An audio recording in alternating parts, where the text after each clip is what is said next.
Hi, I'm Pete Kellett. I'm one of the designers of the MIDI Performance System, or MPS, which I was using there. In this video, we're going to try and give some idea of what the MPS is all about, and perhaps give a little overview of how you use it. Let me first just explain the setup we're using here. I have a master keyboard, which is sending MIDI data to the MPS. The MPS then has 4 MIDI outputs. 2 of those are being used. One is going to a Yamaha TX81Z, and the other to a Roland MT32. So throughout this video we're only using 2 simple, inexpensive sound generators. Okay, the MPS is all about sequence, control and manipulation. What that means in practice is that you can record sequences in a manner similar to conventional sequences. You can record in real time or step time. You have extensive editing facilities. In those modes it has 1 or 2 unique features, but it's really in playback mode that it is an innovative and powerful and unique device. In the playback modes you have essentially asynchronous control over 12 sequences. You can control them either from the front panel here, from the 12 blue keys as I was there, or you can control them from an external MIDI source, for example a MIDI keyboard, or it could be a MIDI guitar interface, MIDI drums, whatever. You can also control from a foot switch or gate signal. So okay, here's another example triggering from the front panel. First of all, I'm just going to switch over to the internal memory. I was running there from the cartridge. Now I'm internal memory, and I can take it away.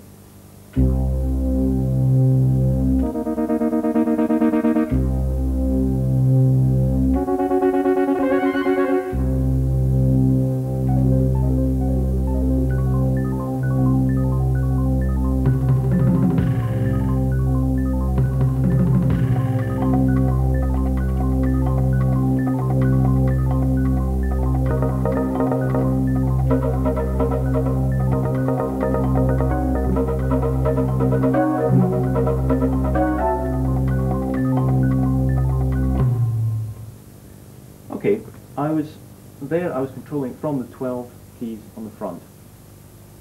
I also used 2 of these keys here, exclusive and momentary. The exclusive key causes any sequences which are running to be stopped when you activate a new sequence. The momentary key allows the sequence to run only when you press the key. So for example, let's take this one. With momentary off, the sequence keeps running. These 12 keys, plus this one here, 13 keys in total, we call the trigger profile keys. They allow you to set up a trigger mode by setting them in any combination you like, and you can change that combination in real time while sequences are running. This is really the heart of the control possibilities of the machine. Okay, I'll now show the MPS being controlled from the external MIDI keyboard here. This is one of the most powerful and innovative aspects of the MPS, with many different control possibilities. So to keep things simple, I have very straightforward sequences on these keys. They're really just rhythms based on the notes C in different octaves with the occasional G.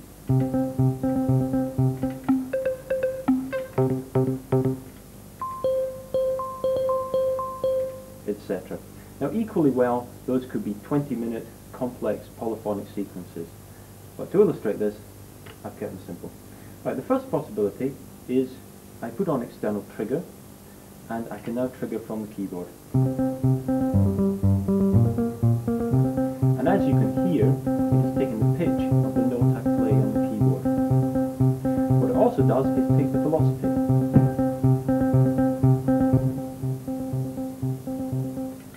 And you can mix the live velocity from the keyboard with any velocity information in the sequence in different proportions. So if you have accents in the sequence, you can keep those. Right, the next possibility is to control from several notes.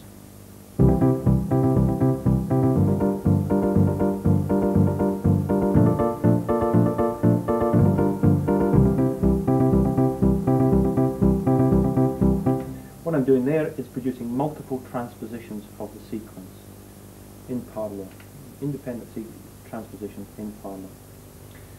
What I can do now is try a different mode for that. If I put on momentary, it will only play the sequence while I hold the chord.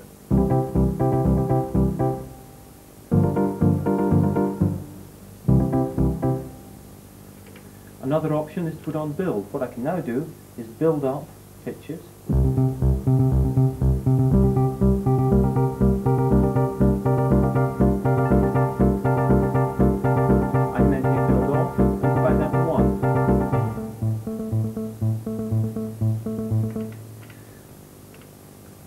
I'll build that up again, different chord. The next option is transpose. Now this is really a secondary transposition. I already transposed the sequences of the sequence once. I'm now going to shift all of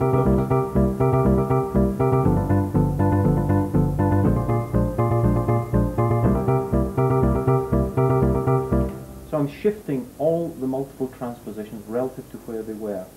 Second level of transposition. Just to remind you, this is all coming from that very simple sequence based just on the note C.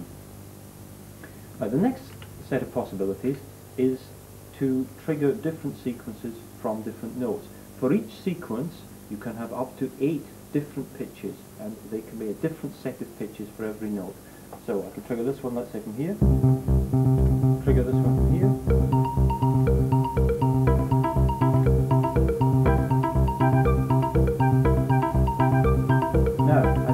all of that.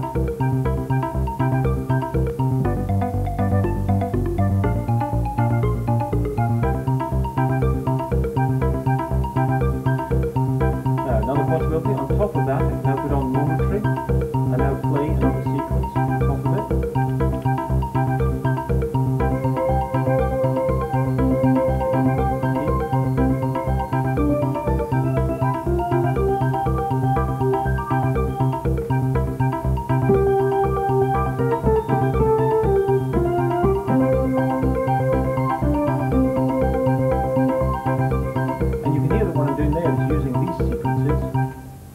Using these sequences to animate the melody line I was playing on top.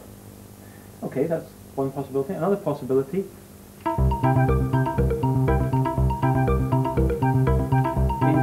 to bring in a sequence at the point that you transpose.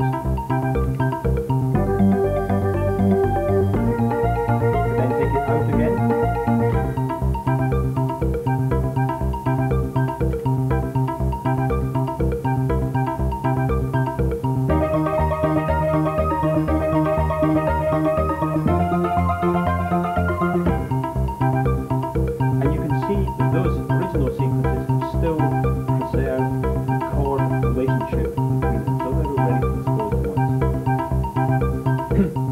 Okay, there are various other possibilities. You have many different control options with this. For example, one other is if I put on the cycle key, it will send different pitches that I play cyclically to different sequences which I have prepared here. So for example, set those ones. I could build up that chord more rapidly than I did before.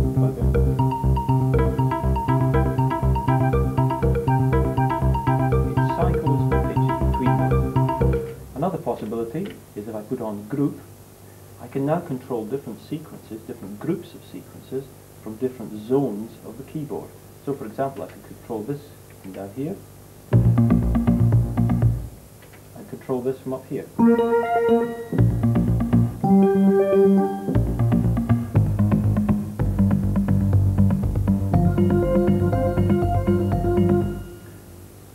Those are just a few of the possibilities for controlling from the keyboard, and you can mix that control from the keyboard with direct control from the front panel in many different ways.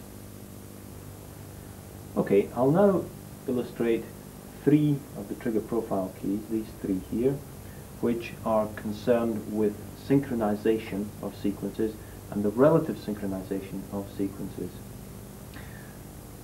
I'll use the same sequence on 2 different sounds to illustrate this. So I have a sequence here.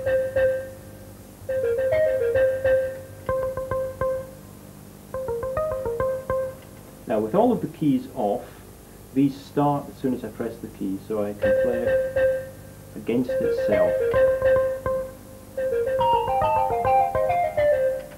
and the timing is totally up to when I press the key. If I'm out of time there, the sequences are out of time. If I put on restart, then start one sequence. When I start a second sequence, the first one will be restarted. So I can...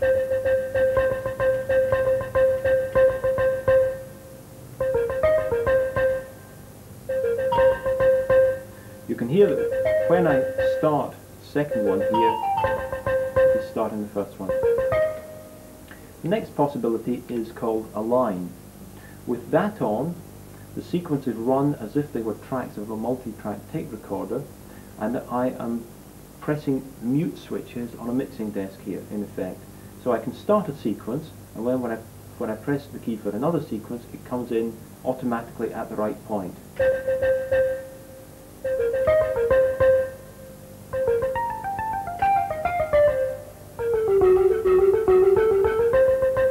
You can hear that they're locked into synchronization with each other at that point.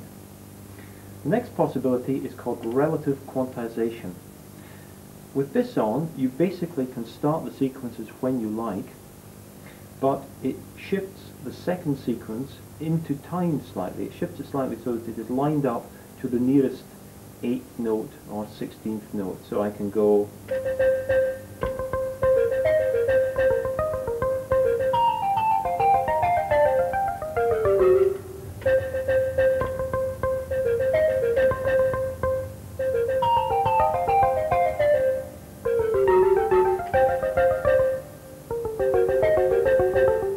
So even if I'm out of time starting, it forces it into time, though obviously it is different from the other two options.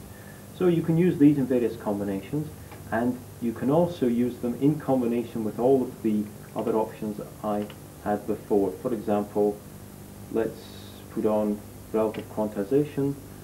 Let's start this sequence from here, from the keyboard.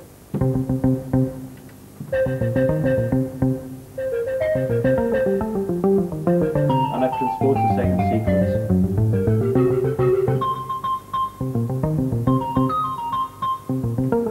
So even with one sequence in two positions here, I have many possibilities for playing it against itself. Let me explain a little bit about how the sequences are organized. If we just come into the display here, I can show you.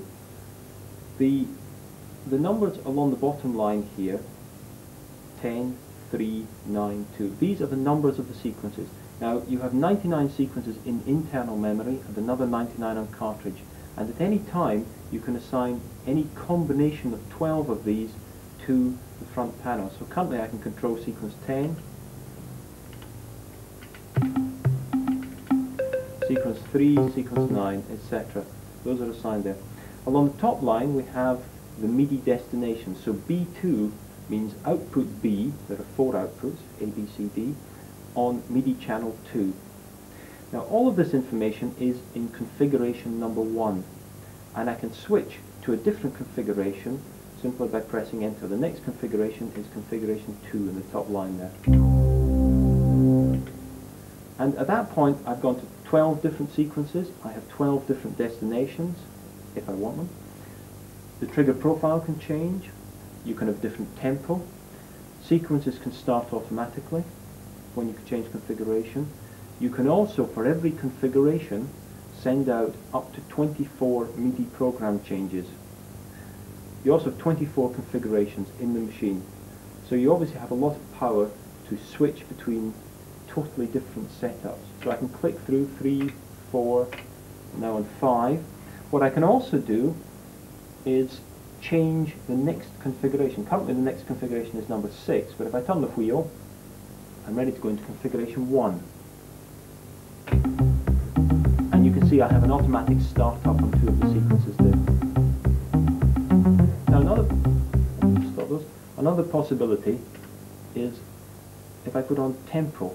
We have a similar control of tempo here. I can be running at one tempo, and then if I hold down tempo and turn the wheel, I can change tempo gradually. So here let's switch on some of those. Hold down tempo, and I turn the wheel.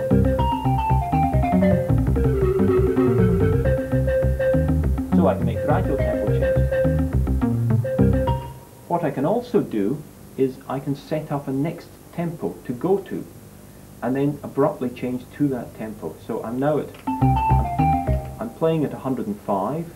I'll then set a tempo of, let's say, 160, and then I'll change to that.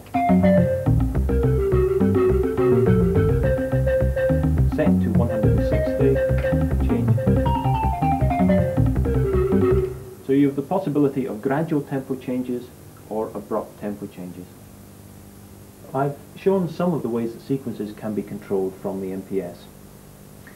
Almost everything in the MPS arises from this one central principle of sequence control, but some of the possibilities arising from that are not immediately obvious. Now I'll start from something relatively obvious. I have here an arpeggio, and I can trigger that from the keyboard. Now that's a sequence, so I can change the tempo. Let's go down to a much slower tempo. And since it's a sequence, I could obviously go in and edit it, change the notes, change the timing of the notes, change the velocities, edit it in any way I wanted to. Here's another one. Another. All of these are single shot. In other words, they run through once and then stop. Here's one that repeats. And you can control for multiple notes. Okay, so that's one set of possibilities. Another possibility is to trigger a chord. So you can have a sequence which consists simply of one chord. And we have an option on this machine to allow that chord to be held while you maintain the trigger, in this case an external trigger from the keyboard. So you have control of that chord from single keys on the keyboard. Here's another one. Now I can combine those effects together, in other words have a fast arpeggio followed by a chord. Here's another one.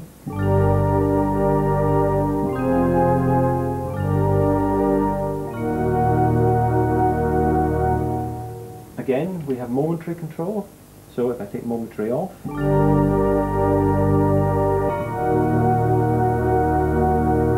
are many possibilities for controlling these from the panel here. Here's another example.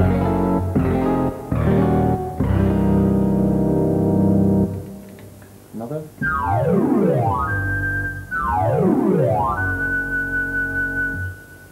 So that's one range of effects. Here's another possibility. I have here a sequence which is simply one note repeated with different velocities. Because it's different velocities, it has some sense of rhythm. Now if I control that from the external keyboard,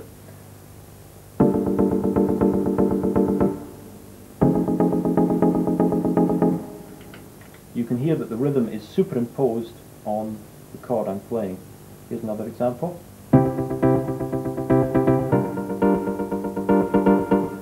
Now these are going to different MIDI destinations. I could combine them. So again, let's take momentary off.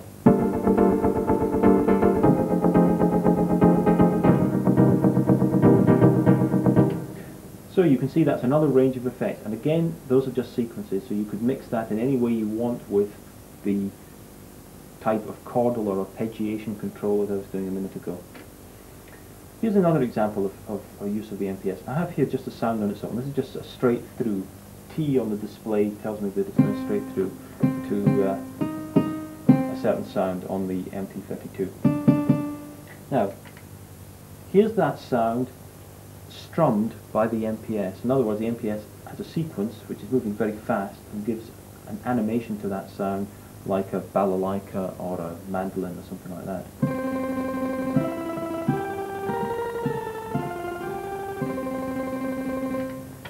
Here's another effect. I have here a sort of flute sound. And here's an example where the MPS is starting that with a very fast sequence. I'll put on momentary. Now if I speed that right up to maximum tempo, you can hear that it is almost imperceptible as a sequence. It becomes just like a sort of shift effect on the flute. So that's another range of possibilities. You can almost use the MPS as a sound processor. Right, to take that to an extreme example, I have here a number of sequences which simulate the effect of an orchestra with slight delays in different parts of the orchestra coming in. The bass drum starts first, the strings and brass come in a bit later, there are string tremolando effects, a harp effect, etc. So that from a single key I can play something like this.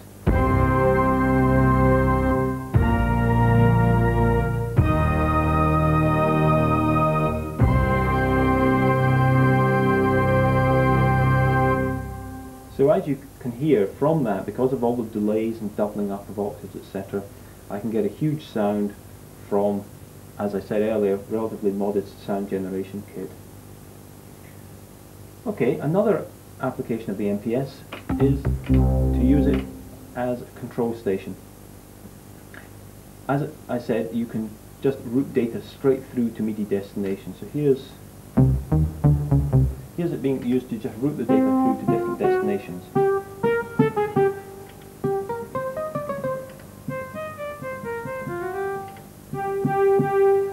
I can combine those, so in parallel to several destinations. I can also do some unusual effects, for example cycling between destinations. So I set on a few.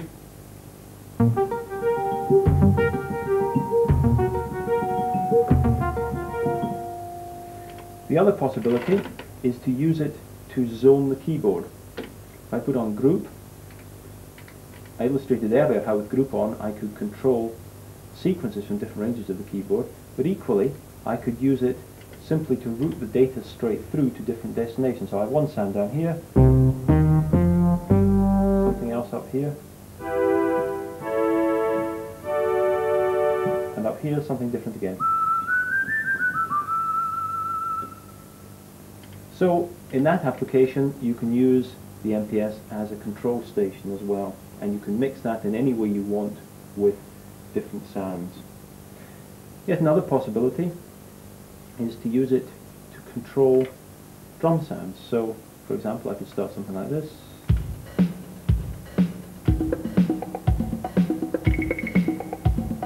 Now if I transpose that, it now preserves the rhythm but assigns the sounds to different drums.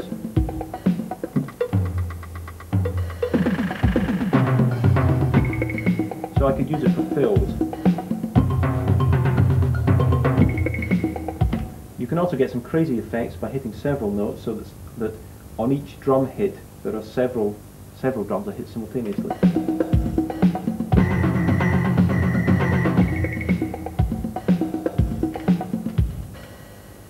So that is another application of the MPS. As you can see, many possibilities arise from the one central principle of sequence control. As I said at the beginning of this video, the sequence record modes on the MPS are relatively straightforward, so there's no need to demonstrate them. It's enough to say that in real-time mode you can build up layers of sound very quickly, and that in step time you have very fast editing commands. What I will show, however, is the second layer of recording. In other words, when you are performing sequences, controlling them in real time as I've been doing, in any of the ways that I've done so far, it is possible to record all of that. This forms what we call a performance, and you can record 12 performances of that sort. All I have to do to start that is press the performance key. I select the performance number, press record edit, press run. The metronome now runs, and I can start. First of all, triggering from the front panel. Right, I'll now bring in something from the external keyboard. Put on momentary and control something else.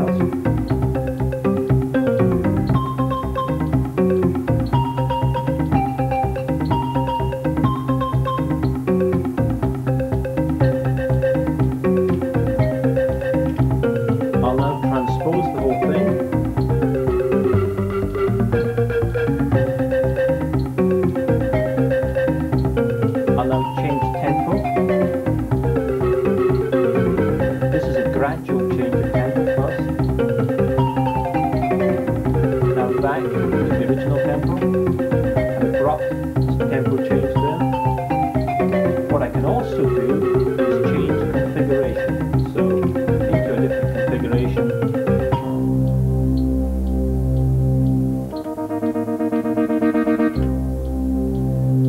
Okay, and I'll now stop the performance and it's recorded. To play it back, I just press play and press run.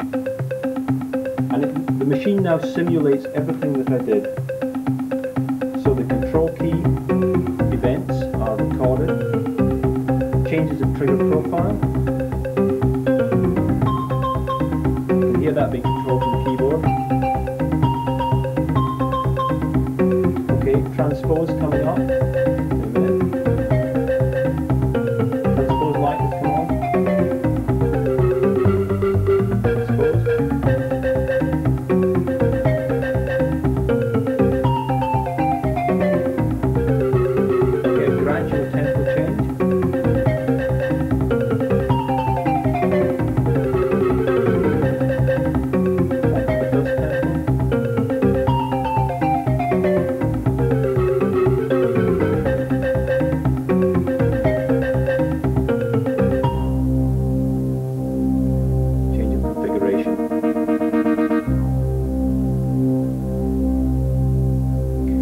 Now the performance has come to an end, I can continue in real time, so I can